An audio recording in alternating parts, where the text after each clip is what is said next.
Мадумаров ачыктан ачык айтып келет. 7-класстан баштап дептерлердин баарында Мадумаров АК первый секретарь ЦК Компартии Киргизии деп толтура берген экен.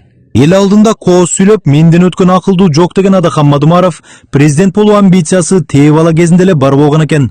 Ошондон бери Адахан Мадумаров чоң саясат комтуп, ар кандай мүмкүнчүлүктөрдү издеп келет. Бирок майнапсыз. Сегодня все посвящается Джанышу Салиевичу. Это безумное богатство. Адахан Мадумаров саясатка 90-жылдарда эле аралашкан. Бир нече ирет депутат, жогорку кеңештин төрагасы, мамлекеттик катчы, коопсуздук кеңешинин секретары да болгон. Бирок көрүнүктүү иш кылбагандыктанбы, Айтор элдин ишенимине кире алган жок.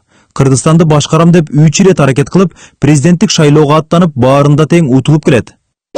Адахан Мадумаров 2011 жылы Алмазбек Атамбаевка уттуруп жиберсе, 2017 жылы болгон шайлоодо 110.284 добуш алып, бирок Марага Сооронбай Жээнбеков менен Өмүрбек Бабановдон кийин келген. 2021 жылдагы президенттик шайлоодо Садыр Жапаров элдин 80% добуш менен утса, Адахан Мадумаровга шайлоочулардын 7% гана добуш берген. Биздин партиялы. Антейин десең, Адахан Мадумаров өзү жетектеген партияны дагы алдыга сүрөп кете алган эмес.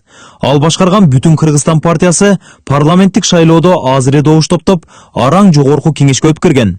2010 жылы жалпы шайлоочулардын 8 гана пайыз добушун алып, 5%дык босогону багындыра албай калган. 2015 жылдагы парламенттик шайлоодо таптакыр эле элдин колдоосун ала алган эмес. 2020 жылдагы шайлоодо Адахан Мадумаров башкарган партия эттеп добуш топтоп парламентке келген. Бирок мунусунда да бага ачылбай, шайлоо жокко чыккан болчу. Эмнеге эл Мадумаровго ишенбейт? Себеби бар. Баткендиктер бүтүндөй эле кыргыз эли чек арада тынчтык орноду деп сүйүнүп жатса, Адахан Мадумаров тынчтык үчүн эле чек араны чечип салды деп нааразы. Кыргыздын философиясы кандай? Азыркы. Кокуу эмне болсо ошо болсун, тынчтык эле болсо болду.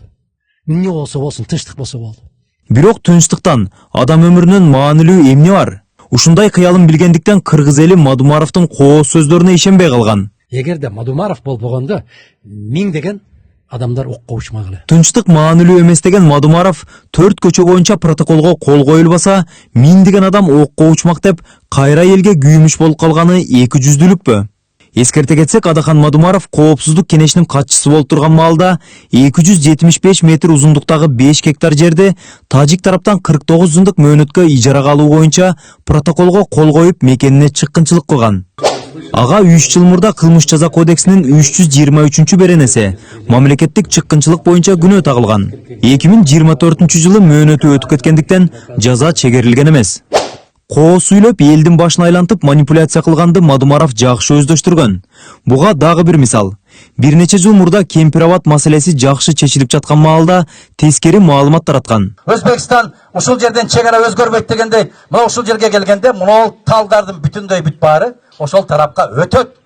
Ачындыгында чек ара маселеси чечилген соң Кемпир-Абад суу сактагычына эркин балык кармоого, катер менен кенен айланып жүрүүгө болот. Каалаган жеринен насос аркылуу суу тутуктору менен сугатка пайдаланса болот. Платинаны эки мамлекет 50-50 көзөмөр кылат. Адахан Мадумаров кооз сүйлөп элди ынандырган убадаларды бериши мүмкүн. Бирок иш жүзүндө эч нерсени кыйрата албарын эл билет.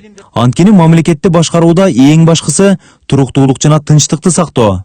Эгер саясатчы ушул баалуулуктарды биринчи орунга койбосо, мамлекеттин келечегине балта чабат.